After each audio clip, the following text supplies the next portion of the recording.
আজকে আমি তোমাদের কাছে মৌলিক সংখ্যা, যৌগিক সংখ্যা, স্বাভাবিক সংখ্যা, পূর্ণ সংখ্যা এই নিয়ে আলোচনা করব। প্রথমেই মৌলিক সংখ্যা বা প্রাইম নাম্বার বলতে কি বোঝায়। দেখো, যে স্বাভাবিক সংখ্যার কেবল দুটি পৃথক উৎপাদক এক ও ওই সংখ্যা নিজে, তাকে মৌলিক সংখ্যা বলে। যেমন ধরো তিন, তিন একটা মৌলিক সংখ্যা, কারণ তিন, এক ও তিন এই দুটো সংখ্যা দ্বারা বিভাজ্য, অর্থাৎ এর দুটো পৃথক উৎপাদক হলো এক ও তিন। একইভাবে দেখো দুই, তিন, সাত, 11, 13, 17, 19 এরকম ধরনের অসংখ্য সংখ্যা হচ্ছে মৌলিক সংখ্যা। আমি এখানে 19 পর্যন্ত লিখেছি। এরপরে ধরো 23 হতে পারে, 37 হতে পারে, এরকম অনেক সংখ্যা হচ্ছে মৌলিক সংখ্যা, যেখানে আমাকে দেখতে হবে যে এক ও সেই সংখ্যা এই দুটো সংখ্যা ছাড়া অন্য কোনো সংখ্যা দিয়ে বিভাজ্য নয়। একে তাহলে বিকল্প সংজ্ঞা হিসাবে কি বলা যেতে পারে মৌলিক সংখ্যা? না, যে সংখ্যাকে এক ও সেই সংখ্যা ছাড়া অন্য কোনো সংখ্যা দ্বারা ভাগ করা যায় না, তাকে মৌলিক সংখ্যা বলে। তাহলে যৌগিক সংখ্যা কাকে বলে? তাহলে নিশ্চয়ই এটাকে এভাবে বলা যেতে পারে, এক অপেক্ষা বড় যে সকল পূর্ণ সংখ্যা মৌলিক নয় তাকে যৌগিক সংখ্যা বলে। অথবা বিকল্প এটাকে এভাবে বলা যেতে পারে, যে ধনাত্মক পূর্ণ সংখ্যার এক ও সেই সংখ্যা ছাড়া কমপক্ষে একটি উৎপাদক থাকে, তাকে যৌগিক সংখ্যা বলে। যেমন ধরো আমি এখানে উদাহরণ হিসেবে দেখাচ্ছি, ধরো ছয়। ছয় এটা যৌগিক সংখ্যা কেন? না, কারণ এক ও ছয় এই দুটো সংখ্যা ছাড়াও এর উৎপাদক ধরো দুই আর তিন। সুতরাং এই এক ও ছয় ছাড়াও কমপক্ষে দুই, এখানে দুই আর তিন দুটোই আছে, উৎপাদক থাকতে হবে। একইভাবে তোমরা করে দেখতে পারো যে 12 কেন একটা যৌগিক সংখ্যা। তাহলে 12 উৎপাদক এক ও 12 ছাড়াও ধরো দুই হবে, তিন হতে পারে, চার হতে পারে, ছয় হতে পারে। বুঝতে পারছো তাহলে যে কেন 6 বা 12 বা 14 এরা কেন যৌগিক সংখ্যা? তোমরা তাহলে নিশ্চয়ই বুঝতে পারছো। এবার আমি আসছি স্বাভাবিক সংখ্যা বলতে কি বোঝায়। দেখো, সকল গণনার যোগ্য সংখ্যাকে স্বাভাবিক সংখ্যা বলে। যেমন ধরো 1, 2, 3, 4 এরকম n সংখ্যক, ধরো 4-এর পর 5 হতে পারে, 6 হতে পারে, অজস্র সংখ্যা, এদের আমরা স্বাভাবিক সংখ্যা বলি। বিকল্প সংখ্যা তাহলে কি বলা যেতে পারে? শূন্য থেকে বড় সকল পূর্ণ সংখ্যাকে স্বাভাবিক সংখ্যা বা ধনাত্মক অখণ্ড সংখ্যা বলে। তাহলে স্বাভাবিক সংখ্যার ক্ষুদ্রতম মান কত? না 1, এবং এর সেটকে n দ্বারা সূচিত করা হয়। এবার n এর মান তোমার যদি 1 থেকে 6 হয় তাহলে n এর মান হচ্ছে 6, 1 থেকে 20 হলে n এর মান হবে 20, এরকম।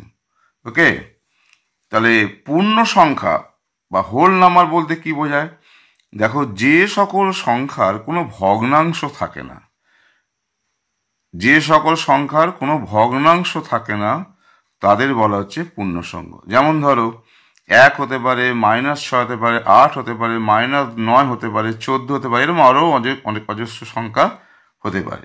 পূর্ণ সংখ্যার সংখ্যা কিন্তু অসীম হবে। বুঝতে পারছো তাহলে? তাহলে ঋণাত্মক পূর্ণ সংখ্যা বা নেগেটিভ ইন্টিজার তাহলে কাকে বলবো? না, ধনাত্মক পূর্ণ সংখ্যা ঋণাত্মক বিপরীতগুলিকে ঋণাত্মক পূর্ণ সংখ্যা বলে। তাহলে শূন্য, কোনো পজিটিভ পূর্ণ সংখ্যা, নেগেটিভ পূর্ণ সংখ্যা, এদের একত্রে আমরা পূর্ণ সংখ্যা বলি। এবার এখান থেকে কতগুলো ইন্টারেস্টিং পয়েন্ট তোমরা দেখে নাও। শূন্য তাহলে কি? না, শূন্য হচ্ছে ক্ষুদ্রতম প্রাকৃতিক সংখ্যা বা ন্যাচারাল নাম্বার। আবার শূন্যকে বলতে পারি ক্ষুদ্রতম পূর্ণ সংখ্যা বা হোল নাম্বার। যেমন ধরো 0, 1, 2, 3, 4 তোমরা দেখতে পাচ্ছ, এরা তো এক একটা পূর্ণ সংখ্যা, তাহলে এই শূন্যটাই তাহলে এক্ষেত্রে হয়ে যাচ্ছে ক্ষুদ্রতম। আবার ক্ষুদ্রতম প্রাকৃতিক সংখ্যা এটাকে বলা যেতে পারে শূন্য। এবার কতগুলি বিশেষ দ্রষ্টব্য জিনিস তোমরা দেখে নাও। তাহলে প্রথম পূর্ণ সংখ্যা কি বলবো? হোল নাম্বার, শূন্য। একইভাবে প্রথম স্বাভাবিক সংখ্যা কি? না 1। প্রথম মৌলিক সংখ্যা কি? 2। জোড় যৌগিক সংখ্যা প্রথম কি হবে? না 4। প্রথম বিজোড় সংখ্যা কি? 9। একমাত্র জোড় মৌলিক সংখ্যা, এটা কিন্তু যে কোনো পরীক্ষাতে আসতে পারে, যে জোড় অথচ মৌলিক সংখ্যা, সেটা হচ্ছে 2। পরপর দুটো মৌলিক সংখ্যা 2 ও 3। এবার ধরো তোমাদের এরকম ধরনের প্রশ্ন যদি দেয় যে 1 থেকে 50 মৌলিক সংখ্যাগুলি লেখো, তোমাদের দেখো আমি লিখে দেখিয়েছি, এক্ষেত্রে দেখবে 15টা মৌলিক সংখ্যা হচ্ছে। একইভাবে 51 থেকে 100 তোমরা গুণে দেখবে, দেখো আমি এখানে দেখিয়েছি 10টি মৌলিক সংখ্যা। একইভাবে 101 থেকে 150 মৌলিক সংখ্যা হবে 10, আমি এখানে লিখে দেখিয়েছি। 151 থেকে 200 মৌলিক সংখ্যা হবে 11, দেখো এগুলো তোমরা এক এক করে দেখে নাও।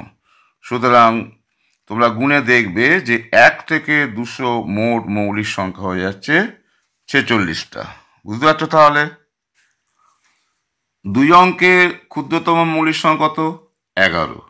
2 অঙ্কের বৃহত্তম মৌলিক সংখ্যা তাহলে কত? 97 বা 97। 3 অঙ্কের ক্ষুদ্রতম মৌলিক সংখ্যা 101। একইভাবে দেখো 3 অঙ্কের বৃহত্তম মৌলিক সংখ্যা 997। 4 অঙ্কের ক্ষুদ্রতম মৌলিক সংখ্যা 1009। এবার আমি তোমাদের কতগুলো প্রশ্ন এইভাবে দিতে পারে তোমাদের দেখিয়ে দিচ্ছি, তোমরা দেখতে থাকো।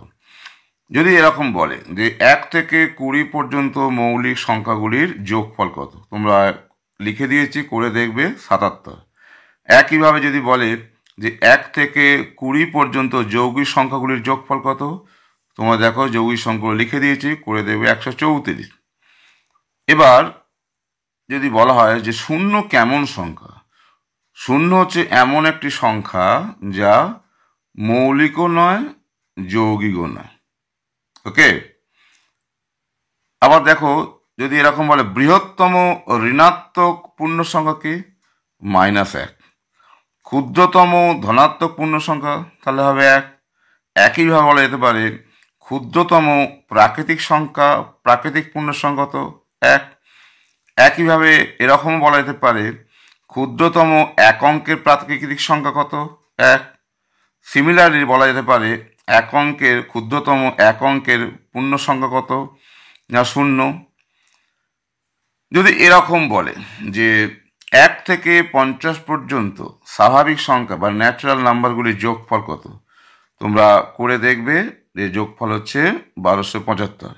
এখানে আমি একটা সূত্র মতো লিখে দিয়েছি, তোমাদের অন্য কিছু ভাবতে হবে না, যা সূত্রটা প্রয়োগ করে দেখবে যে এই সূত্রটা n এর মান এখানে 50, করে দেখবে 1275।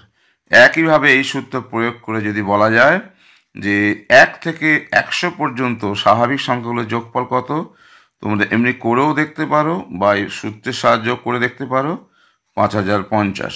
একইভাবে যদি বলে তাহলে গড় কত যোগফলে, না 5050কে যদি 100 দিয়ে ভাগ করো তাহলে দেখবে 50.50। এবার একটা ইন্টারেস্টিং পয়েন্ট, যদি প্রশ্ন এরকম বলে যে 1 কি ধরনের সংখ্যা? 1, তাহলে তোমরা বলবে যে 1 হচ্ছে প্রথম অশূন্য স্বাভাবিক সংখ্যা ও প্রথম বিজোড় সংখ্যা। 1-এর ভগ্নাংশ, বর্গ, ঘন বা উচ্চতর সূচকের ফল সবসময় একই হবে।